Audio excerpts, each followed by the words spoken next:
Talking Habs Montreal Canadiens news for November 24th, 2021.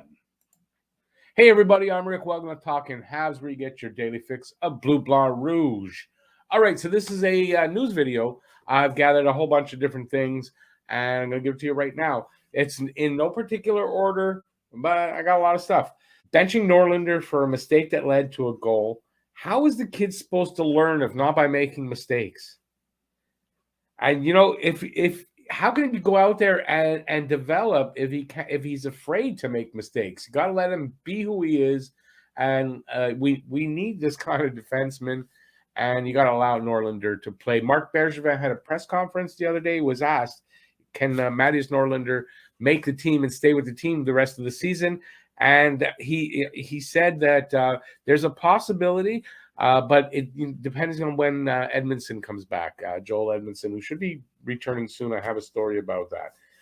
So if you want the kid to stay and you want the kid to be successful, why are you benching him? And why are they doing that to these young players this season? This is a season for the young players to get in there, get some experience. Young players are going to make mistakes. If you bench them because they make mistakes, how are they really going to learn from it? I don't think that's the way to make kids learn from it. So, this is just another sign to me that maybe the coaches got to go. Somebody's making a mistake, in my opinion. The refs have been biased against Montreal. I think that's pretty nice word to say for actually what they were. Now, this piece I also wrote for this video, but I sort of used it in another video. But I want to reiterate this about the refs because we're not 20 games into the season, and the refs are already got us so frustrated that, I'm screaming at the TV basically because of the refs. Every single game. Refs and their biased, horrible reffing. Ridiculous. Every ref should be immediately fired and have to go through a vigorous reevaluation of their recent work. The last 3 to 4 seasons is what I'm talking about, not just the last bit of games. And have to pass and then be interviewed and reevaluated by an independent panel of hockey experts before they're ever let back on an NHL arena to work again.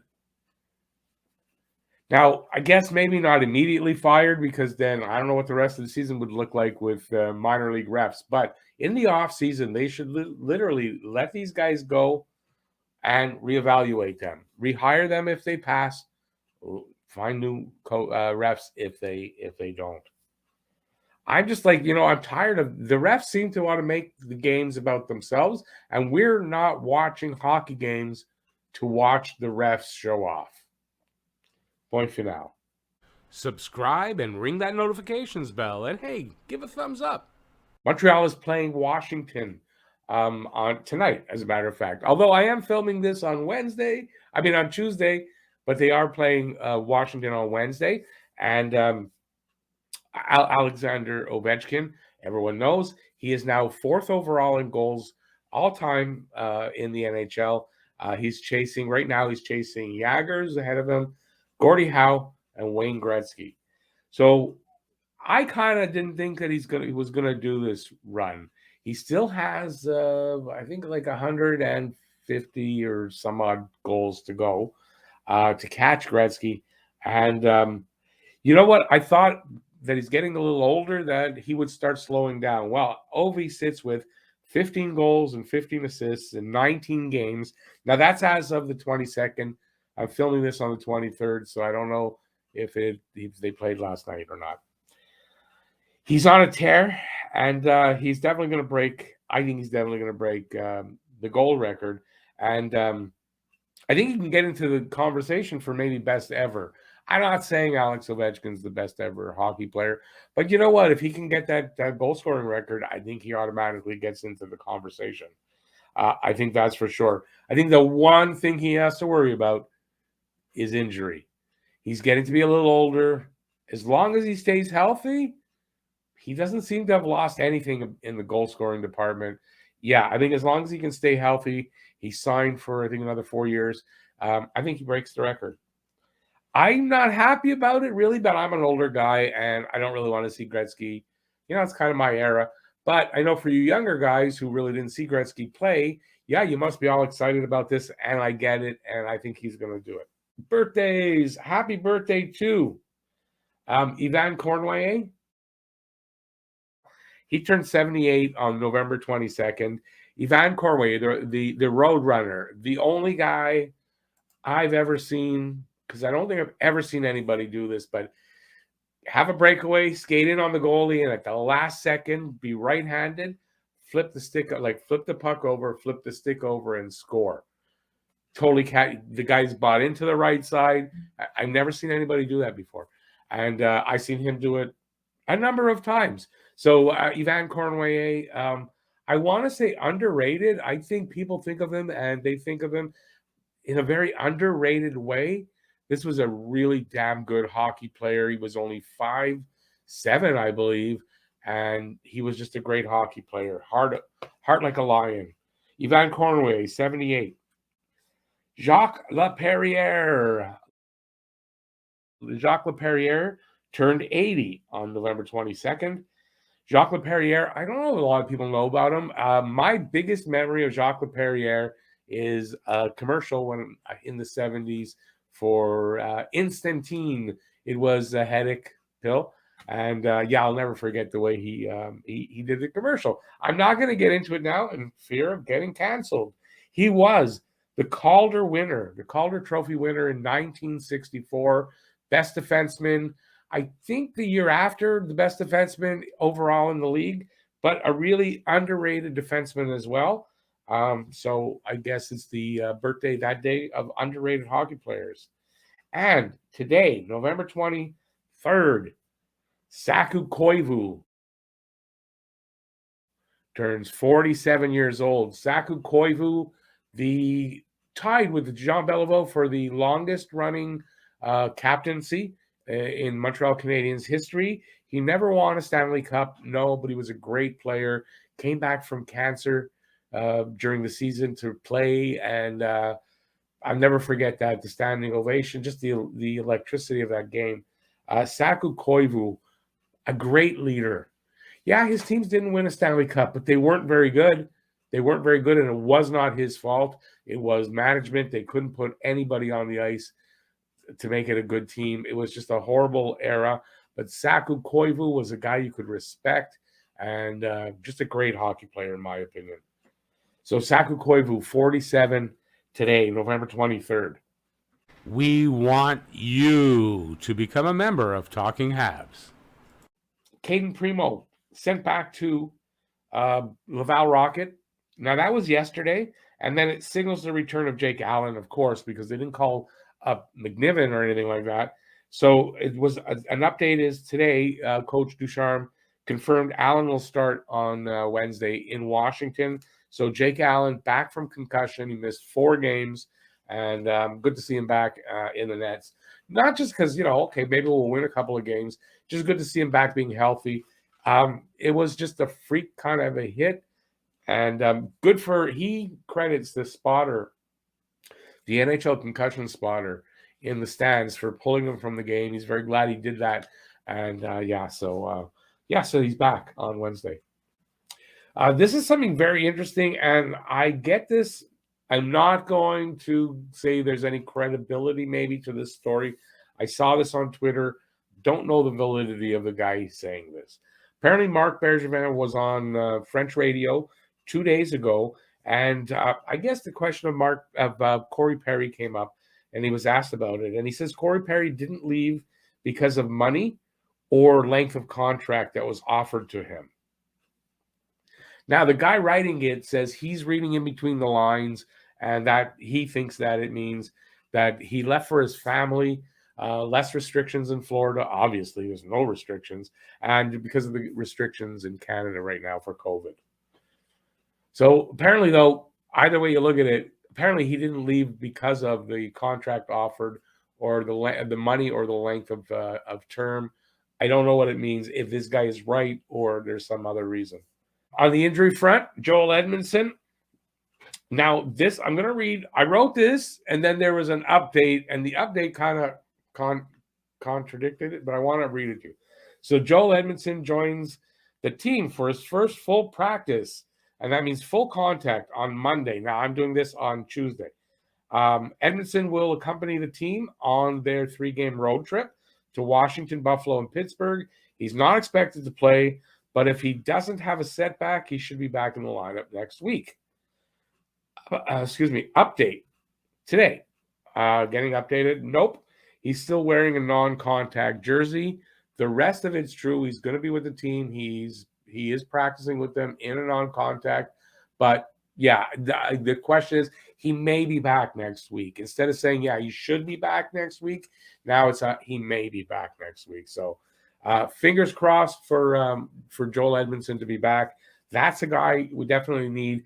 If you're a big Norlinder fan, it probably signals Norlinder going back to Sweden because, quite frankly, Chris Weidman, I don't know how you take him out of the lineup. He's got 2 goals and I think 6 assists for 8 points, leading the defenseman in points. I don't know how you take out a guy like that when you're struggling to get points as it is. So I think Chris Weidman I think he's in the lineup to stay. This is the practice lineup today. This caused a lot of controversy on Twitter anyway. So you see in this lineup, Suzuki, Toffoli, Caulfield, Dvorak, Drew Anderson, Evans, Lekin, and Gallagher. Nothing wrong with that. What got everybody mad was Pezzetta, Paquette, and then Paling Armia. Now, it's a typo. And this is from John Liu. It's a typo that he put out. It was corrected. It is Pezzetta, Paquette, Paling, Armia. So Paling with Armia on one wing and either Pezzetta or Paquette. And then I saw something with Coach Ducharme saying that Paquette may play on the wing. So he's not talking about Paquette playing at center. So if you saw that and we're freaking out, it is a typo. That forward slash should be between Pezzetta and Paquette. Sherratt and Petrie on defense, Norlinder and Savard, Romanov and Weidman, and then you see Edmondson and Niku. Edmondson with the asterisk. That's non-contact. Now, the news there is Kulak left practice early. So the update on Kulak, Brett Kulak's out with an LBI, lower body injury. He won't travel with the team on the 3-game road trip. So that's all I know on Kulak. That happened today. That was kind of sudden. So definitely Kulak is out. And we'll see. That definitely makes room for Norlinder to play. And maybe we'll see Niku on the road trip. I don't know. We won't see Edmondson. And we'll see where that goes. So I have this little thing. Marc Bergevin on tanking. We've all been talking about it. He was asked about it. So he was talking about before I'm going to get to what he said about it, there was a question ahead of that. Part of it was what's best for the team right now. They're asking about, the situation, his contract situation and all that kind of stuff. Okay, so he says, so the guy for the second part asked, why is it the best thing to do for you guys to be winning games? He says, players have pride. You don't go out there just to blow up games. That's insane to think that way. If I go out there and manage like a GM that wants to lose games, I should be let go right away. That's just not right. That's just not the way it is, and it's just not in our DNA. On the surface, sounds like, no, Montreal is not trying to tank, and they may not be, and I may be reading more into it. But this is what I think. Yeah, he's going to say that, and he's right about the players. The players won't go out there to tank. They don't go out there to lose games. That's not how you tank. And that's that. So he can kind of say this. And when the ways they try to tank is how they manage the lineup. And by putting out a lineup that's not really good enough to win most games. And, there's little nagging injuries, keep guys out. And how they juggle that stuff around, that's how they tank. So, to me, I think he's right. Yeah, the players don't do that. But yeah, sorry, management and coaches can make that happen. We know it's been done by teams. We know that Mike Babcock admitted that the Maple Leafs did that to get Austin Matthews. So we know teams do that. The Arizona Coyotes in a rebuild, you're kind of doing that in a rebuild. So it's kind of, yeah. So anyways, take it for what it is. I thought I'd put that in here. So next, I came across an article in the Hockey News. This is from the Hockey News. It's called Top 5 Things That You'll Never See Return to the NHL. So I was interested in it, and I took a look at it, and I thought, this is kind of cool. I won't do a video on it, but I'm gonna tell you how they put them. I don't think they had them in any particular order. I'm putting them here from what I think is like least interesting to most interesting. Starting with number 5, and that's everyone dressed up in suits and dresses. Look at the audience. I think this is from the 50s. And if you look, most people are pretty well dressed up in a suit jacket, if not a tie. The women, if they're there, are dressed up in dresses. But, they're kind of more formal than they are today. You're not going to see that anymore. Most people go with some kind of hockey jersey, much more relaxed attire. And that's totally different. And you'll never see days like that again because people just don't dress like that in general. Whereas in the 50s and 60s, they kind of did. They dressed a lot more formally just to go outdoors for any kind of reason, really, than they do today. And yeah, you'll never see that again where everyone's all dressed up, except maybe on a special occasion for a game. But even then, I don't think so.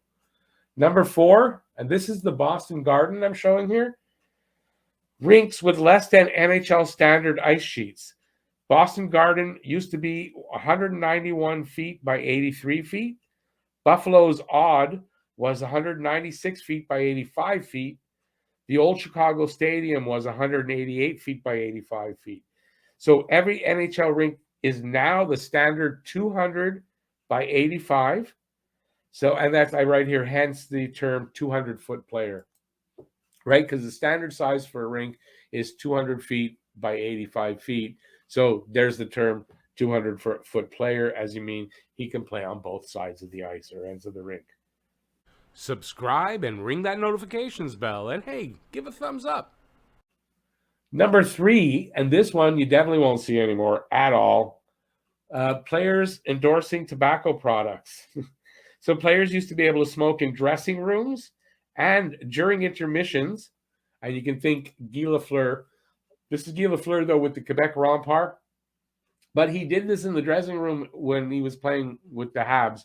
He would smoke. That's a cigar, but he would smoke a cigarette. There are pictures. I've seen 2 different ones of him in between periods smoking a cigarette, sitting on in front of his locker. Yeah, so it's not going to happen. Forget about that. Ever seeing that again. Next one, and this is you might see this in more of in the really low leagues like kids, but wooden sticks. You won't see wooden sticks at the highest levels, and that I say right now. And then I think everywhere over the next 10 to 15 years, you're not going to see wooden sticks. I grew up with wooden sticks, and it was usually one of those, a Sherwood or a Victoriaville stick, and I kind of still like those. I've got a Sherwood behind me here, pretty much like one that I grew up with, and yeah, I don't think I've ever actually taken a shot with a composite stick. I've lifted one up so someone had one. I never took a shot with it though. So I don't really know what they're like, but I'm used to wood, and I like wood, especially in the morning. But I like to use wood sticks, and that's yeah. So you won't see wooden sticks in the NHL ever again. Composites, I wrote here, composites rule the roost in hockey, and they do. But man, they break easy. Wooden sticks lasted a lot longer.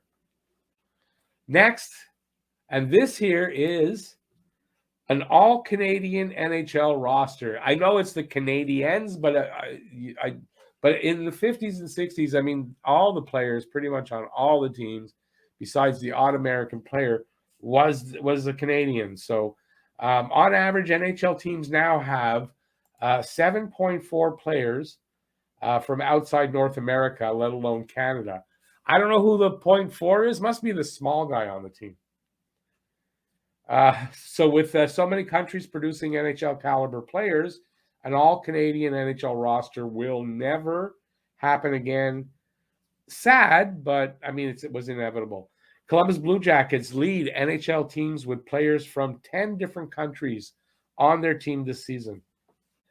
So I did a video the other day about how the Habs should play the players and maybe, find a way to tank by what I was saying before, how you set your lineup, taking guys with little injuries and maybe making more of it to sit out and juggling the lineup around and doing things that are kind of going on right now. So if you know the writer for Sportsnet, Eric Engels, who you've probably seen even on the air sometimes, he agrees with me. And here's from an article he wrote. The Canadiens have already taken a step towards Wright. That's Shane Wright. That's the tank for Wright with their start. And Bergevin can improve their chances of attaining him in Montreal this summer. He can move impending unrestricted free agent Ben Sherratt to the highest bidder, trade other players on expiring contracts for depth picks, gauge the market on Byron and Jonathan Drouin, who each have only 1 year left under contract after this one, and try to move one or both. Tell any player playing through injury to rest and heal, and anyone in need of surgery to do it now before the Canadiens hurt their chances at right with a winning streak that likely won't save their season and definitely won't turn them into a cup contender. And that's basically everything I said about that, basically in his own words. But that's what they should do. And I think they already are, because if you look at what he just said there, and then look at every day, every game, there's somebody out, there's somebody this, there's Kulak now.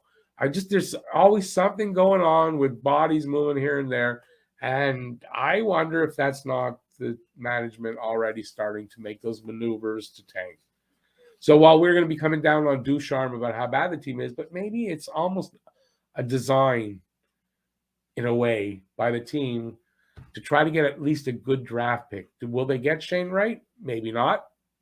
No guarantee to get first overall pick. No guarantee to win any of the lottery picks, the two of them. But they could get a really good pick. It's a really good draft this year and next year. Great time for them to sort of rock bottom out and start to build back up.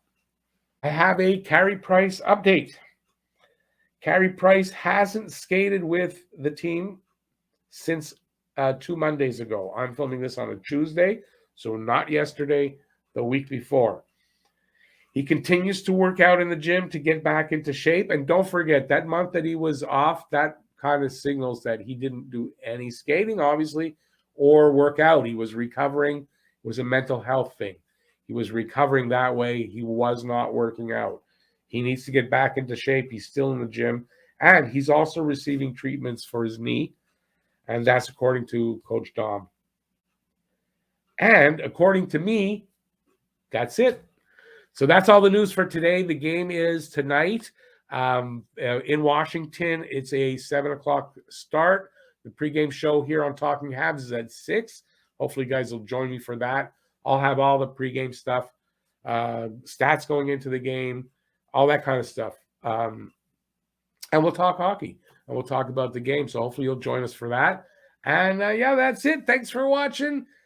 Stay safe out there. Till then, peace out, everybody. See you next time. Bye, y'all. Subscribe and ring that notifications bell. And hey, give a thumbs up. Thanks for watching, everybody. Hey, check out that video over there.